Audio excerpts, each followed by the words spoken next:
Good day, everyone. Good day, students. So today, I am going to discuss to you the chapter 3, which is the problem solving and reasoning. So, what is a problem? Ano nga ba pag sinabi nating problem?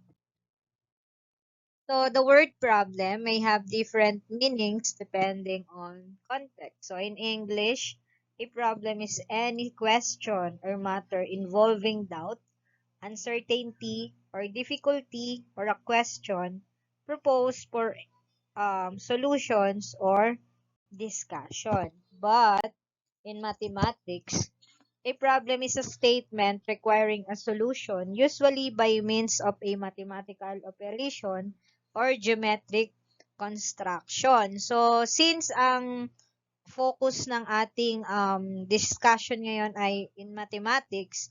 So, pag sinabi nating mathematics in mathematics, yung problem po ay naghahanap siya ng solution by means of a mathematical operation or geometric construction. I know na during your elementary or your high school days, so nakaka-encounter tayo ng mga mathematical problem wherein yung solution na hinahanap po natin dito is by means of mathematical din po. So, ano nga ba pag sinabing method, answer, and solution? So, when we say method, it means the ways of techniques used to get an answer, which will usually involve one or more problem-solving strategies. So, pag sinabi nating method, ito yung ways or techniques na kailangan mong gamitin para ma-resolve yung isang mathematical problem. Then, pag sinabi natin answer naman po, it means a number, quantity, or some other entity that the problem is asking for. So, since mathematics, so ito po ay, always involves answers in means of number or quantity. So, next is the solution. It is the whole process of solving a problem, including the method of obtaining an answer itself. So, lagi niyong tatandaan na hindi po tayo magka-come up sa tamang sagot kung yung solution po natin or yung method natin ay mali yung ginawa natin. So, lagi niyo pong tatandaan na ang method, answer, and solution po ay laging magkakaugnay. So, ano ba pag sinabi naman nating problem solving?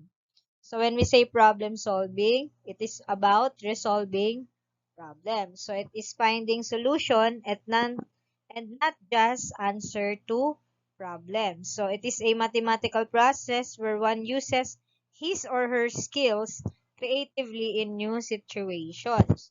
So, dito, ina-apply na natin yung knowledge natin on how to resolve problem. So, hindi lang tayo nakapokus sa solution, or hindi lang tayo nakapokus sa answer, kundi yung mismong solution itself.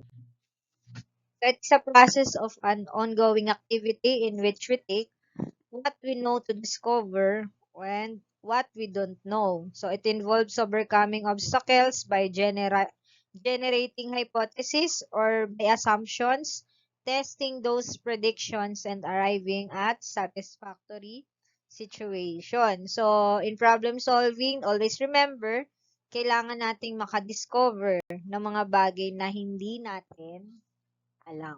Okay. So, it's the ability to identify and solve problems by applying appropriate skills systematically. So, in problem solving, hindi naman po pwedeng magka-come up tayo agad sa solutions kung hindi tayo hindi tayo magka-come up sa tamang sagot kung basta na po tayo magso-solve. So, dapat po siya ay systematic. O pag sinabi nating systematic, it means sunod-sunod po. Okay po? Nakakasunod po ba? Okay, so in problem solving, it also involves three basic functions. So, the first one is seeking information. So, bago tayo mag-gather or proceed sa methods natin or sa solution, so kailangan meron muna tayong mga importanteng information na magagamit natin to resolve a problem. So, next is generating new knowledge. So, after natin mag-seek ng information, so dito na tayo makakagain ng mga new knowledge or skills na pwede natin i-apply in solving problems and making decisions.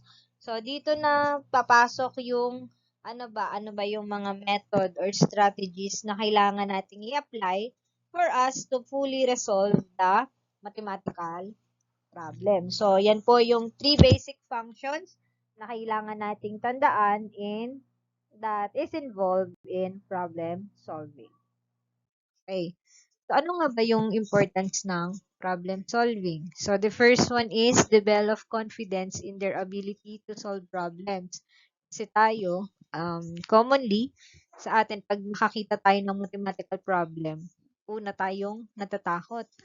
So, hindi nade-develop yung confidence natin. Pero, hindi po ganun yun.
Now, let's proceed to the purpose of problem solving.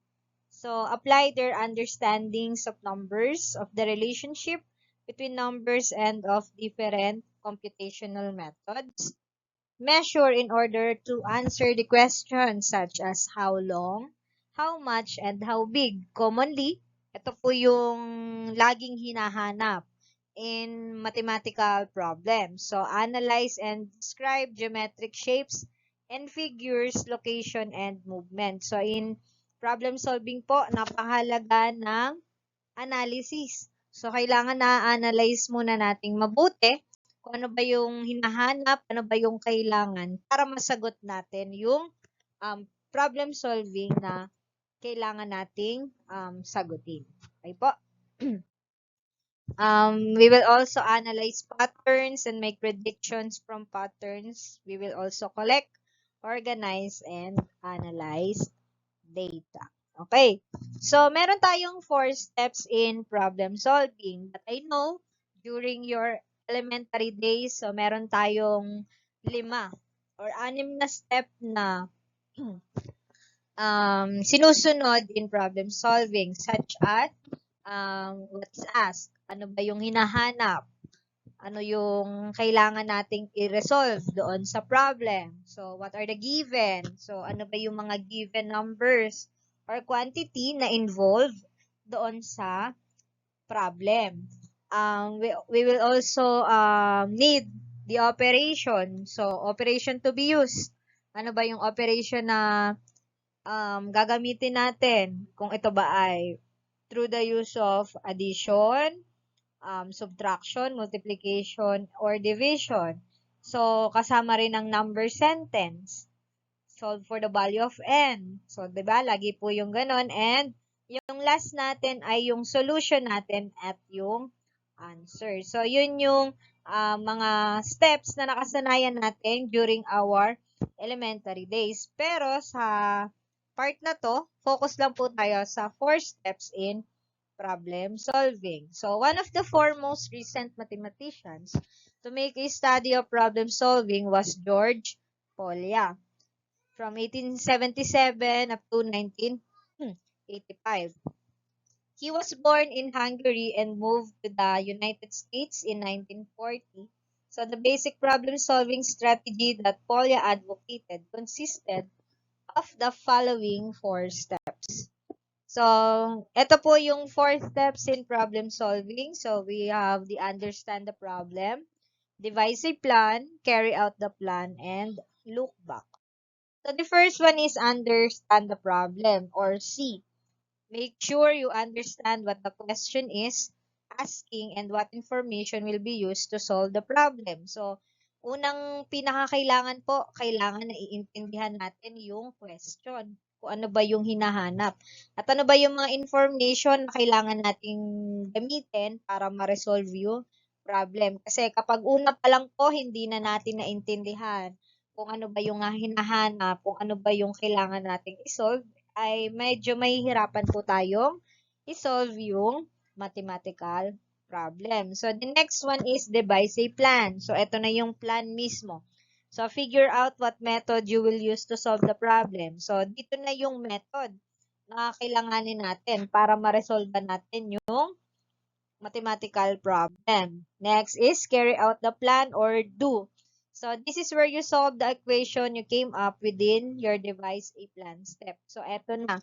Dito na papasok yung solution mismo. So, dito na natin makikita kung paano ba yung steps na gagamitin mo para ma-resolve mo yung problem and look back or yung check or yung checking na tinatawag. So, double check your answer and make sure it is reasonable. So, ginagamit natin ito para malaman natin kung tama ba yung process na ginawa natin para sa isang mathematical problem.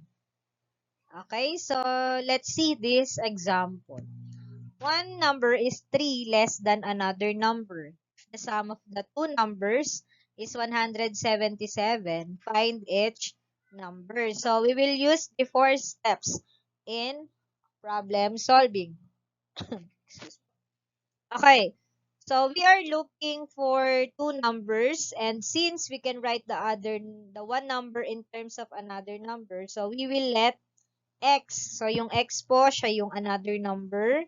Yung x minus 3 naman natin, yung one number is 3 less than another number. So, ito yung gagamitin natin. So, next is devise a plan. Use an equation to solve the problem. The equation for the sum of numbers is 177 is given below. So, ito yung gagamitin natin equation. So, we have x minus 3 plus x equals 177. And for the step D, carry out the plan. So, x minus 3 plus x is equal to 177. So, paano tayo nagkaroon ng 2x minus 3 equals 177? So, by combining like terms po. So, pinagsama natin si x plus x. So, the answer is 2x. So, minus 3 equals 177. So, yung next po natin, tinira natin dito si 2x equals 177. So, si negative 3 natin ay inilipat natin sa right side o yung tinatawag nating transposition. So, tinranspose natin. And we all know that the opposite of negative 3 is positive 3. So, kaya meron tayong 2x equals 177 plus 3. So, after nun, for us to fully solve, so 2x equals 180. Pinag-combine natin siya. So, ang goal natin ay matira lang si x. So, kaya ang ginawa natin, we will divide both sides by 2. So, 2x divided by 2 equals 180 divided by 2. So, now, cancel out natin si 2. So, x equals 180 divided by 2, the answer is 90. So, for the checking or look back, so if we do 90 and 87, so 90 plus 87 is 177. So, nakuha po. So, final answer natin, one number is 90 and the other one is, so the one number is 90 and the other number is 87. So, I hope na nasundan po. Okay? Next, so let's focus on the deductive and inductive reasoning.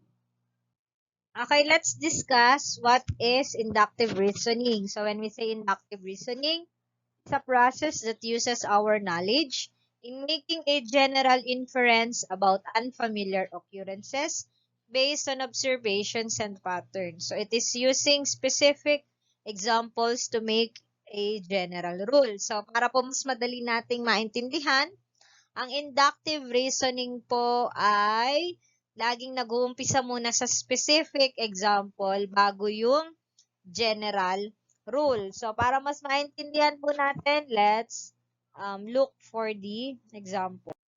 So, here are the inductive reasoning examples. So, number 1, we have A6C12E18. So, hahanapin natin yung dalawang nawawala. Okay, so para sa next ni 18, so we use G. Bakit? So, lumampas tayo dito kay E. Ano ba yung kasunod ni E? Which is F. So, ang susunod niya naman ay G. So, the next one is 24. So, since ang given natin ay 6, 12, 18. So, automatically, ang kasunod ni 18 ay 24 because of the multiples of 6. So, how about number 2? So, we have the triangle, square, or quadrilateral, pentagon, hexagon. So, ano kaya ang kasunod ni hexagon? So, very good. Ang kasunod po ni hexagon ay si heptagon because siya ay may 7 sides. So, after ng heptagon, ano ba yung pang 8 sides? So, yun po ay ang octagon. So, ganun lang po siya kasimple. And next naman, for the number 3, so we have 550, 500, 5,000. So, ano kaya ang sunod? Ay 5,000. So, very good. That is 50,000 because of the number of 4 zeros. And yung last natin ay 500,000 because of 5 zeros. So, ganyan lang po kasimple yung inductive reasoning natin. Okay, next. Let's focus now on the counter example. So, under pa din siya ng inductive reasoning. So, it is an example that contradicts the assumption and shows that a statement is false. So, for example, so ito may contradiction ha pag sinabing counter example. So, every number is multiple of 10 is divisible by 4. So, lahat ba ng number na multiples of 10 ay divisible by 4? So, ano ba yung mga number divisible by 4? Like 20, 30, 40, 50, 60, 70, 80, 90, 100, and so on. Okay, so tingnan natin. We all know that 20 divided by 4 is 5. Pero kapag tinry nating i-divide si 30 by 4, so magka-come up tayo sa answer na 7.5. And literally, yun po ay false. So, hindi lahat ng multiples of 10 ay divisible by 4. Ganun lang po siya kasimple. Next, all prime numbers are odd. So, ano ba yung mga odd numbers natin? Like 3, 5, 7, 9. Okay? So, 11. So, yun po ay mga prime numbers. But, always remember na yung number 2 po ay isa ring prime number. And 2 is considered as even number. So, ganun po siya. So, ang nangyayari doon, yung lahat ng assumptions ay kinokontradict na. And it shows that a statement is false. So, ganyan lang po siya kasimple. So, ulit tayo. Pag sinabi ulit nating inductive reasoning, so ito po ay from specific to general. And counterexamples naman ay contradictions sa assumption and shows that the statement is false. So, how about deductive reasoning? So, it is the process by which conclusions are made based on previously known facts or by employing general assumptions, procedures, or principles. It is applying a general to specific example. So, kung si inductive ay nag-umpisa kay specific to general, so deductive naman po ay general rule muna siya bago kay specific example. So, example, all cats are mammals and a tiger is a cat. So, a tiger is a mammal. Is a valid deductive argument. Bakit? So, yung premises natin dyan, all cats are mammals and a tiger is a cat. So, yung conclusion natin na yung tiger ay isang mammal. Okay po? So, yan po yung sample naman ng deductive reasoning. So, nag-umpisa muna siya sa general example or general rule papunta kay specific. So, yun po siya. Okay, so ngayon, focus na tayo sa problem-solving strategies. So, ano-ano nga ba to? So, yung strategy 1 po natin is identifying a sub-goal strategy. So, it is used to when solving math problems that need to be solved in more than a single step, and each step can be solved separately. So, many large and complex problems can be solved using this strategy. So, tingnan natin kung paano to. So, ang example natin dito ay yung magic square. So, arrange the numbers from 1 to 9 in 3 by 3 magic square so that the sum of every column and diagonal adds up to the same number. So, we will apply the 4 steps in problem solving. So, first is, understand muna natin yung problem. So, remember that we have the numbers from 1 to 9 in a 3 by 3 magic square. So, 3 sa column, 3 din sa rows. So, subdivided into 9 smaller squares, where each small square contains a different number. Then, we have to make sure of every row, column, and diagonal adds up to the same number. So, next, take note that for the square to be a magic square, we must first know what the common sum is. So, ano ba yung common sum na kailangan nating hanapin or gamitin? So, our sub-goal is to find that common sum. So, therefore, the strategy that we will use here is identifying a sub-goal strategy. So, carry out the plan. So, first, we find the sum. We find the common sum. So, note that the sum of the 9 numbers is 45. So, 1 plus 2 plus 3 plus 4 plus 5 plus 6 plus 7 plus 8 plus 9 is 45.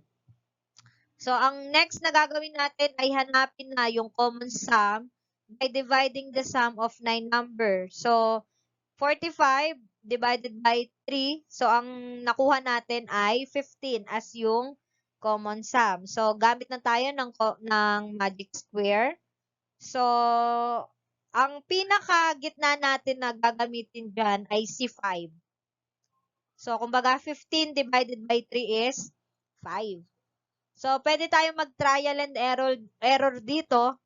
Basta mahalaga ay makuha natin yung mga numbers na included sa ating magic square. So, next, after that, kinuha po natin yung mga even number. Siyang nilagay natin sa bawat corner. So, we have 2, 4, 6, and 8.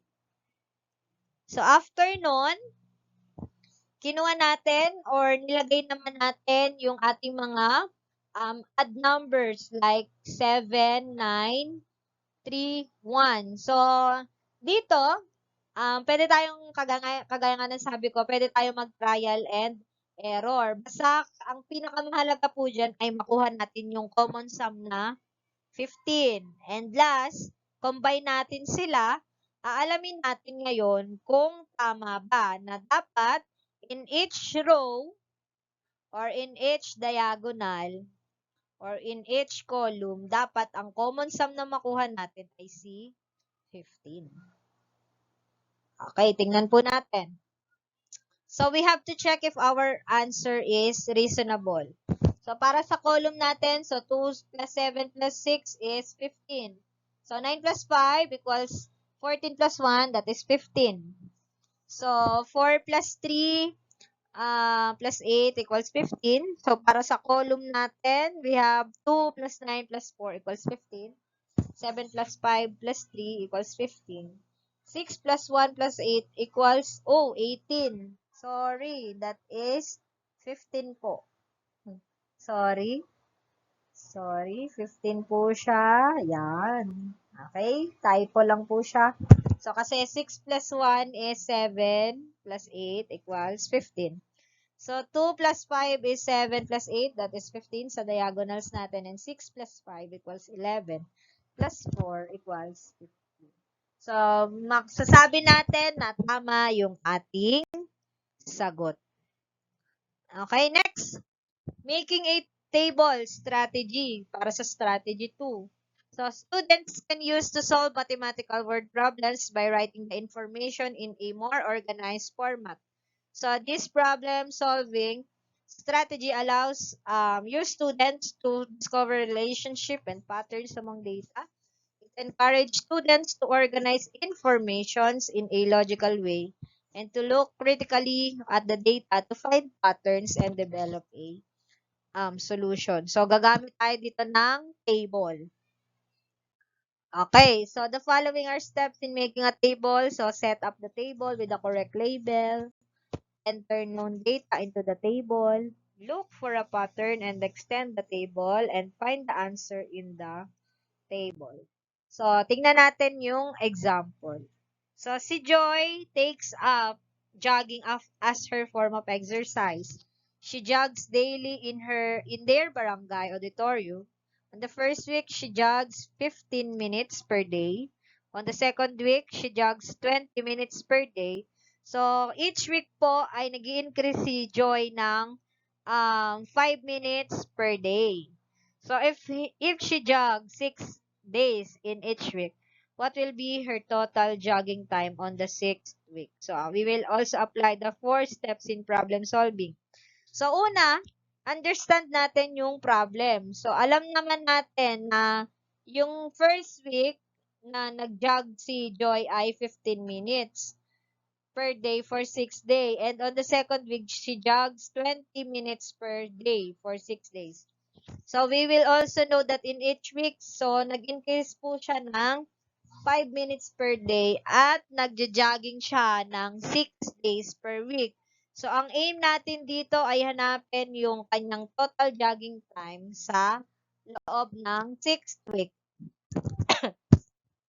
So, an appropriate strategy to use here is making a table strategy. So, what we will do here is to list the given data in a table and use the given information to find new information. So, carry out the plan. So, we know that Joy jogs 15 minutes per day for 6 days in the first week and 15 minutes per day for 6 days in second week. So, we can enter this information in a table. So, focus tayo sa next. So, dito po, yung first week na, so, meron siyang 15 minutes a day. So, kung ita-times natin siya kay 6, so 15 times 6, so meron siyang 90 minutes sa isang linggo. So, sa second week na, nagdagdag siya, di ba, ng 5 minutes. So, 20 times 6 equals 120. So, 25 times 6 equals 150 for the third week. For the fourth week, 30 times 6 equals 180. So, 5 weeks. So, 35 times 6 is 210. And 40 times 6 sa kanyang 6 week ay 240. So, based sa data na nakuha natin sa table, we can see that on the 6th week, Joy was able to jog 40 minutes per day. And so, her total jogging time at the end of the 6th week is 240 minutes. Okay, so dito ang ginawa lang naman for checking. So, 90 plus 30 times 5 equals 240 minutes. So, hence, our answer is correct. Nagets po? Ayan, very good. Okay, next is the strategy 3, which is making an organized list. So, it is used to solve problems that have multiple solutions, and this is done by writing down all the combinations or possibilities in an organized list. So, this would help one see clearly the answer and be sure not to forget any part. So, this strategy also helps problem solvers organize their thinking about the problem. So, recording work in an organized list, so it makes it easy to review what has been done and to identify important steps that must yet be completed. It also provides an easy way of recording calculation. So for us to fully understand this strategy, so let's look for example. In a certain school, 50 students in a certain class brought hamburger, milk, and cake as follows. So 3, 4 had hamburger, milk, and cake. 5 had hamburger and milk. 8 had cake and hamburger. 10 had cake and milk. 14 had hamburger. 28 had cake and 20 had milk. So, in this kind of problem po, we will use the Venn diagram. So, siguro naman po, medyo familiar tayo sa Venn diagram. So, it is used in for similarity and contrast. Diba po? For comparison ng two or more objects. So, in this po, para sa 3 had hamburger, milk, and cake, so ilalagay, saan kaya natin siya ilalagay? So, dito po, sa gitna. Wherein, saklaw po nitong pinakagitna ang hamburger, cake, and milk. Okay, another one. 5 had hamburger and milk. So, dito po tayo. Dito po tayo sa side na to. So, dito po ang ginawa ay 5 minus 3. So, sa nagmula si 3, dito po. Sa 3 natin sa gitna. So, 5 minus 3, the answer is 2. Okay, nakuha po. Next is 8 had cake and hamburger. So, since meron tayong 3 sa gitna, ang gagawin lang po natin ay 8 minus 3 and for the hamburger and cake, so ito pong portion na ito, so yan po ay magiging 5. Okay po. So, next, 10 had cake and milk. So, asa na si cake at si milk? So, dito ulit tayo. Since meron ka ulit gitna dyan na 3, ginawa lang ay 10 minus 3. The answer is 7. So, dyan po siya ilalagay si 7. Another, 14 had hamburger. So, eto ang bilog. Eto yung kay hamburger.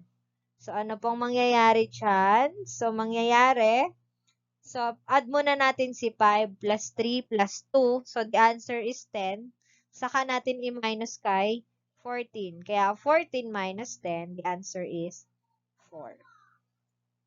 For the 28 had cake, so, eto naman siya, yung saklaw ni cake. So, we have 5 plus 3 plus 7 equals 15. So, 28 minus 15, the answer is 13. And for the milk, 20 had milk. So, mangyayari dyan, 7 plus 3 plus 2, the answer is 12. So, 20 minus 12, the answer is 8. So, I hope na naintindihan nyo kung paano gumawa ng Venn diagram. So, let's answer these questions. How many had nothing? So, out of 50 students, meron po doong hindi wala ng sa kahit dyan sa tatlo. So, ang nangyari po, we simply add all the values inside the Venn diagram, which is 5 plus 3 plus 2 plus 4 plus 7 plus 13 plus 8. The sum is 42. So, 50, yung 50 students natin minus 42. So, the answer is 8. So, siya yung nasa labas ng Venn diagram, pero included pa rin siya sa loob.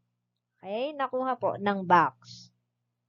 So, how many had cake only? So, since dito, eto lang siya. So, meron tayong 13. So, how many had hamburger and cake? So, hamburger and cake daw po. So, pinag-add lang natin siya. Ito po yung kay hamburger at kay cake. So, 5 plus 3, the answer is 8. And how many had at least 2 items? So, anong ginawa natin dito? So, inad lang po natin lahat ng nasa gitna.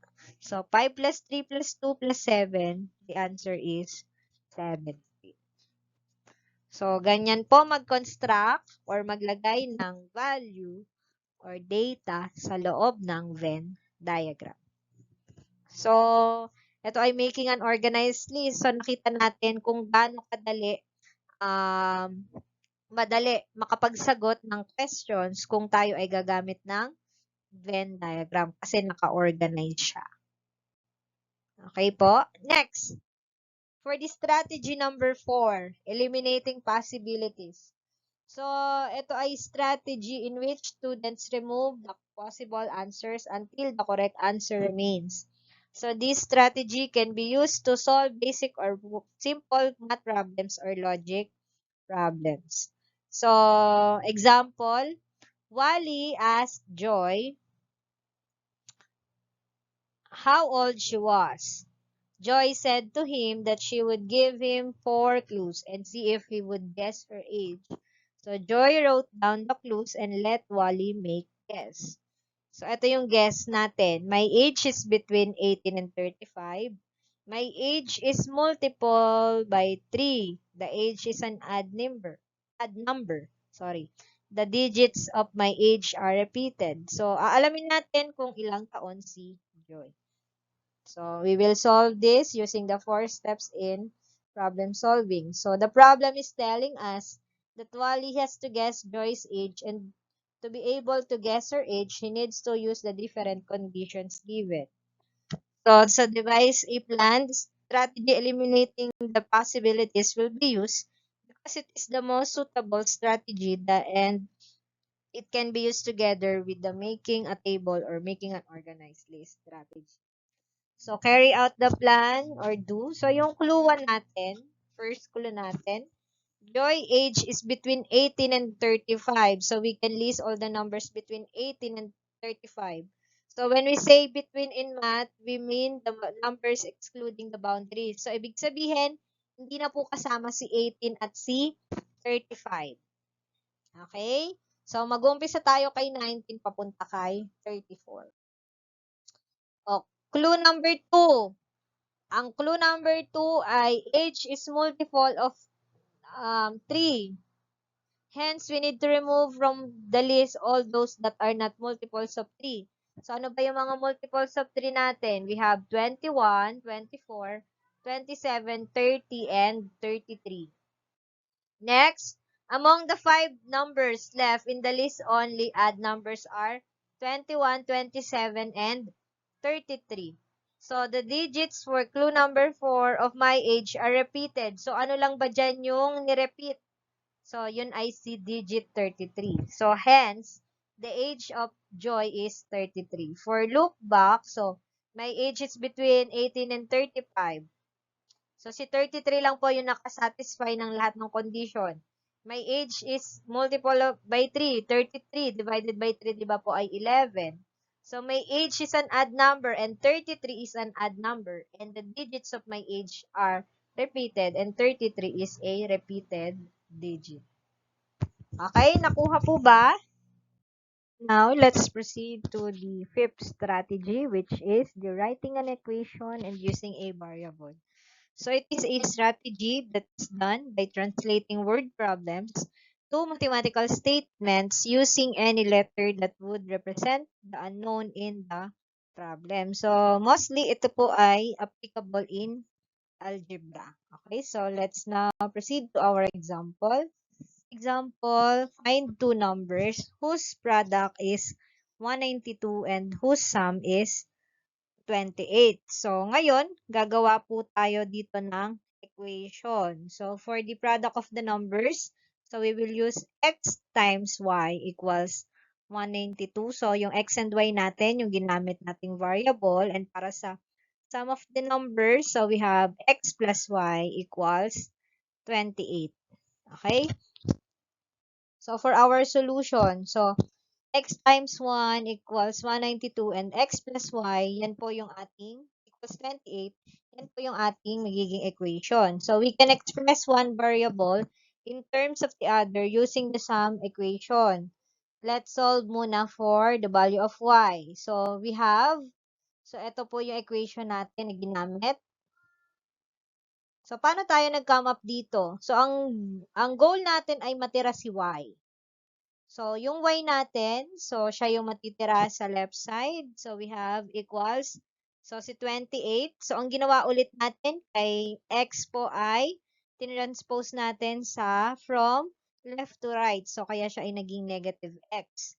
So, let's now substitute this expression for y into the product equation. So, ang ginawa lang natin dito, substitution lang tayo para sa ating variable or ating equation na to.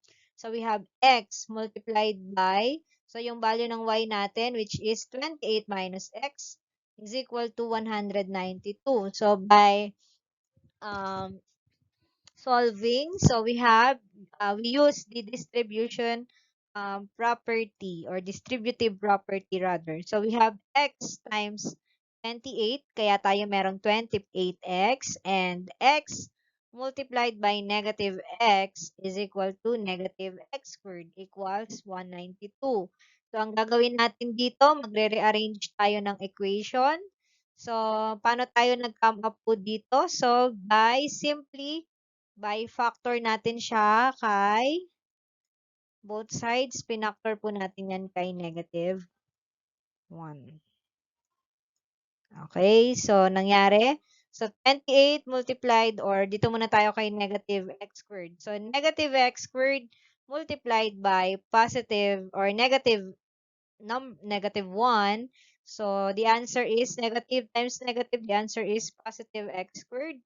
So para sa negative or sa 28x naman, so 28x multiplied by negative 1, the answer is negative 28x. And yung, ito po, 192 multiplied by negative 1 is negative 192. Pero, kailangan kasi natin ng siya ay naka-standard form. Kaya, nangyari po is x squared equals 28x. So, yung negative 192 natin, transpose natin siya. So, naging positive 192 is equal to 0. So, si x squared minus 28x plus 192 po ang ating standard form. So, ngayon, proceed tayo. So, x squared minus 28x plus 192 equals 0. So, this is an example of quadratic equation po. So, para po mas madali, ipa-factor out na lang po natin siya using the quadratic trinomial. So, yan po ay quadratic trinomial siya. So, paano ba mag-factor ng quadratic trinomial? So, ang tatandaan lang natin in factoring quadratic trinomial, so, pa-factor natin si first term lang po at si last term. So, by factoring x squared, so the factor of x squared is x and x. Yan. So, next, meron tayong positive 192.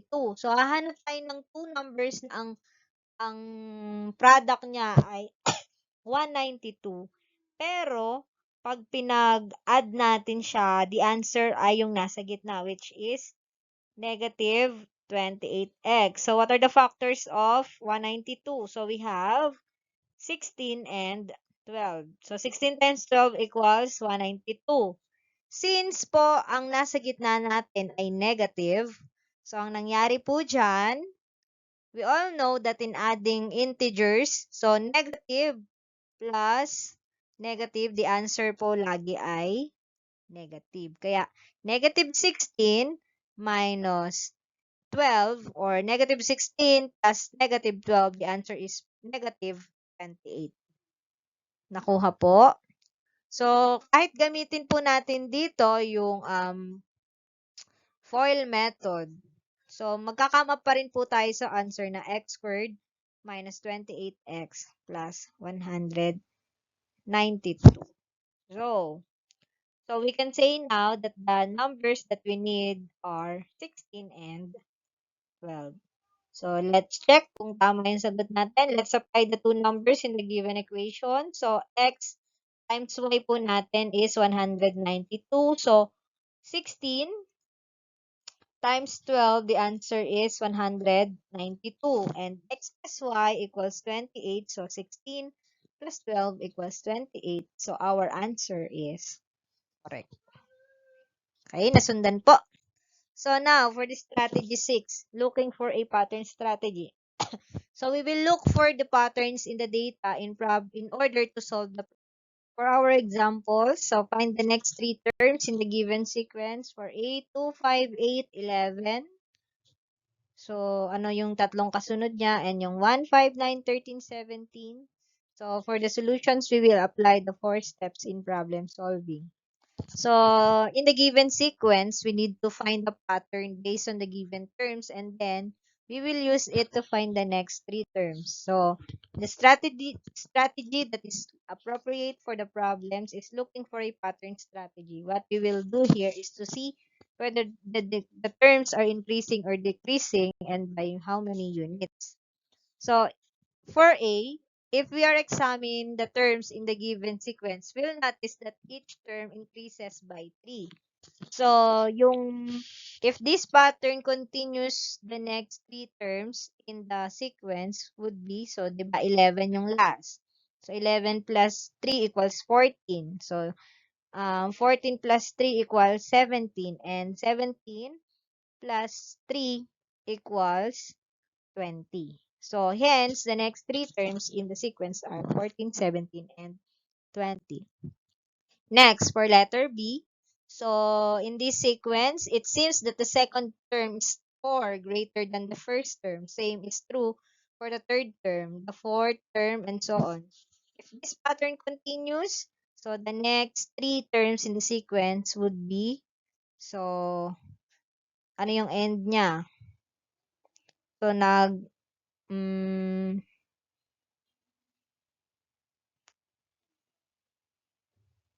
So, nag-start tayo kay 21. So, 21 plus 4 ay 25. 25 plus 4 equals 29. So, therefore, our answers are 21, 25, and 29. So, for our look back, so, tiningnan lang ulit natin. So, 2, 5, 8, 11. So, plus 3 tayo. 11 plus 3 equals 14. 14 plus 3 is 17. 17 plus 3 equals 20. For letter B naman, so, by 4 naman siya. So, 17 plus 4 equals 21. 21 plus 4 equals 25. And 25 plus 4 equals, yun, 29. Sorry. Okay, next. So, working backward strategy. So, this includes a number of link factors or events where some of the information has not been provided, usually at the beginning of the problem. In order to use the strategy of working backwards effectively, so students will need to develop the following skills and understanding. So we will use the appropriate operation when working backwards and starting with the answers and working backwards. So mag-umpisa tayo sa answer, pabalik. Kaya po siya working backward strategy. So for example, Wally is 4 years younger than Philip, but Errol is 24 years older than Philip. If Errol is 35, how old is Wally? So, ano yung hinahanap natin dito? Yung age ni Wally. So, what we know in the problem are the following. So, Wally is 4 years younger than Philip. Errol is 24 years older than Philip. Is 35 years old. And what we need to know is to find the age of Wally. So we will begin the information that we know. So Errol's age. And we will work backwards to calculate Wally's age. So pabalik po tayo. So to solve the problem, we start from Errol's age. So si Errol ay 35 years old. So he is 24 years older than Philip. So 35 minus 24, the answer is 11 years old. So sasabi natin ngayon that Philip is 11 years old. So si Wally daw po ay 4 years younger kay Philip. So 11 minus 4 equals 7. So therefore, Wally is 7 years old. So to verify our answer, this time we will work forward. So 7 plus 4 equals 11. So 11 plus 24 is 35. So hence our answer is valid or correct. So for this strategy 8, so guess and check strategy. So this is a problem-solving strategy that students can use to solve mathematical problems by guessing the answer and then checking that the guess fits the conditions of the problem. So, guess and check tayo. So, Zenandine takes a lace that is 36 inches long and cuts it into two pieces. So, one piece is 2 times as long as the other number. How long each piece? So, paano to?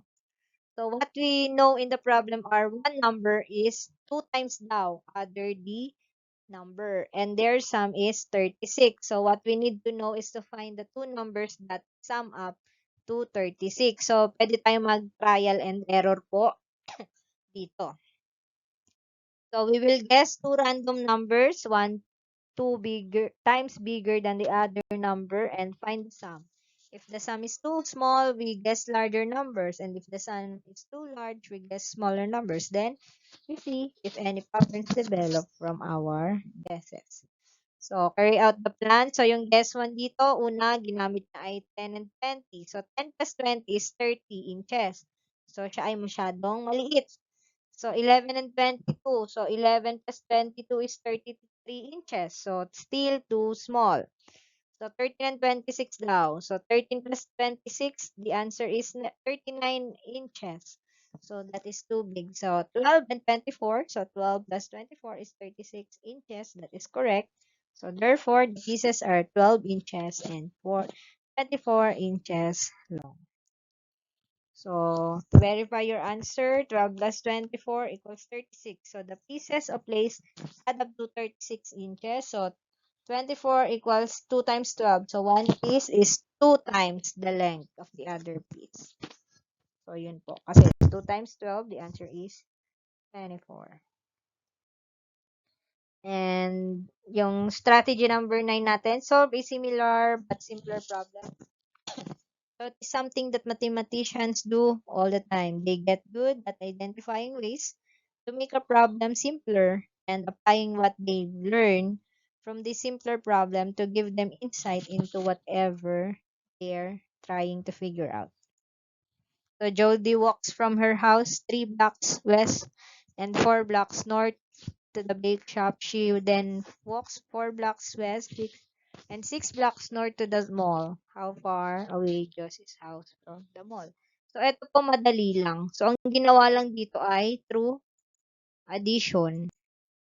So, 3 plus 4 equals 7. So, 4 plus 6 equals 10. So, 7 plus 10 blocks equals 17 blocks. So, therefore, Jody's house is 17 blocks away from the mall. Ayan. So, pwede ka namang gumamit dyan ng number line for you to check if your answer is correct. So, the last is the recreational problems using mathematics. So, these are mathematics done for recreation or as a hobby and intended to be fun. So, typically, it involves games or puzzle that relate to mathematics, although the term can cover other material. It involves general logical and lateral thinking skills as opposed to advanced mathematical concepts, so that the average person is at least able to understand and appreciate a recreation problem and its solution. It can also increase people's appreciation of mathematics as a whole. So, when we say recreational mathematics, so ito yung parang libangan. So, the best example po ng recreational mathematics ay yung Sudoku. Diba po? Wherein dapat doon walang maulit. Walang maulit na number sa row or sa columns. Then, kailangan magkakapareho ng sum if tama po ba? Tapos, ano pa, Rubik's Cube. So, math din ay involved po dyan. So, those are examples po ng recreational mathematics. So, thank you so much, class. I hope na meron po kayong natutunan sa atin pong um, class or yung ating pong lesson for today. So, mag-iingat po ang lahat. Thank you and God bless everyone.